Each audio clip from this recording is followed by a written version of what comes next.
Cible localisée, attendons instruction. Je répète, cible localisée, attendons instruction. I repeat, target position waiting.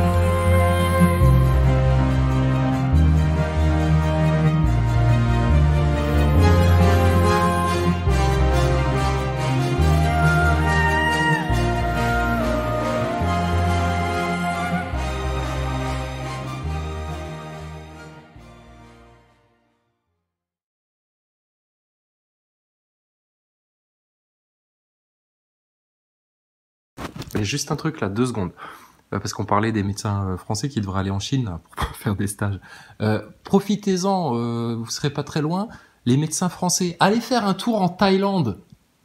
Si, ouais, voilà. Et il y a la princesse, la reine, là, apparemment, qui vient de mourir. C'est en train de faire un foin monstre. Autopsie et tout, là. Là, ils veulent savoir pourquoi la reine, elle est morte. Une sportive, bizarrement, là. Et ça leur plaît pas beaucoup en Thaïlande. Ils en veulent à Pfizer, apparemment. Il y aurait un lien avec la picouse. Ou punaise. Ils sont où, les médecins français, là, qui venaient faire la moralise à la picouse, là?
C'est avec ce titre légèrement provocateur, et dont l'origine du calembour ne m'appartient par ailleurs pas, que je vais commencer cette vidéo, et ce afin de rebondir sur le commentaire d'un platiste maintenant de la pseudo-théorie selon laquelle la Terre serait plate et non globalement sphérique.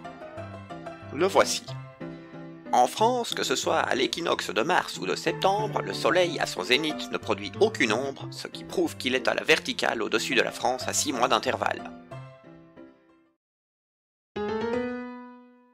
Si je mets de côté les géantes gazeuses, la Terre est la plus grosse planète du système solaire. Si vous voulez aller au quasi-antipode en Nouvelle-Zélande, même avec un Airbus A380 et un Boeing 777, il faut 23 heures sans compter les escales. Pour la station spatiale internationale, c'est 45 minutes. Bon, tu fais que la survoler, c'est en chute libre, et ça coûte vachement cher. Et faut être ultra balèze dans tous les domaines. Mais avant d'avoir fait le tour du monde avec des avions, des stations ou même de gros bateaux, la taille de la Terre, ça représentait quoi? Et surtout, comment on a réussi à la mesurer? Eh ben avec du papier, un crayon, des sandales, avec ou sans barbe, un peu de matos, c'est surtout une sacrée tripotée de triangles. Si vous avez déjà eu l'occasion de parler un peu d'athéisme avec des personnes croyantes, il est à peu près certain qu'à un moment ou à un autre, vous ayez eu affaire à cet argument que Dieu serait indissociable de la morale des hommes. En effet, d'après cette affirmation, les hommes et les femmes auraient besoin qu'un Dieu les guide vers ce qui est moral ou non, car nous autres, pauvres créatures stupides, serions bien incapables par nous-mêmes de discerner ce qui est acceptable ou pas de faire subir à nos semblables.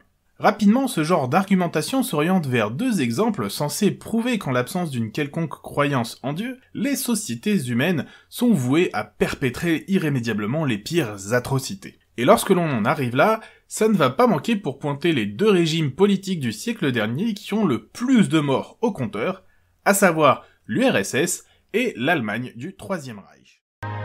Cette fois, ça y est, le retour sur la Lune est amorcé. 50 ans après la dernière mission Apollo, c'est le programme Artemis qui a démarré avec sa première mission en novembre 2022, et qui a donné ces images magnifiques. Alors pour l'instant, cette mission Artemis 1, c'était un test du nouveau matériel.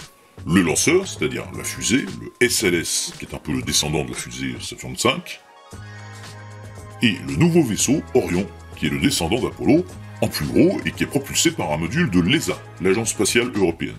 Et il fallait donc tester tout ça, vérifier que ce nouveau vaisseau pressurisé pouvait atteindre la Lune et revenir, mais sans personne à bord pour l'instant, ça ce sera pour la mission Artemis 2, en 2024, qui amènera cette fois un équipage faire le tour de la Lune pour préparer Artemis 3, qui là ira de nouveau poser des astronautes sur la surface lunaire.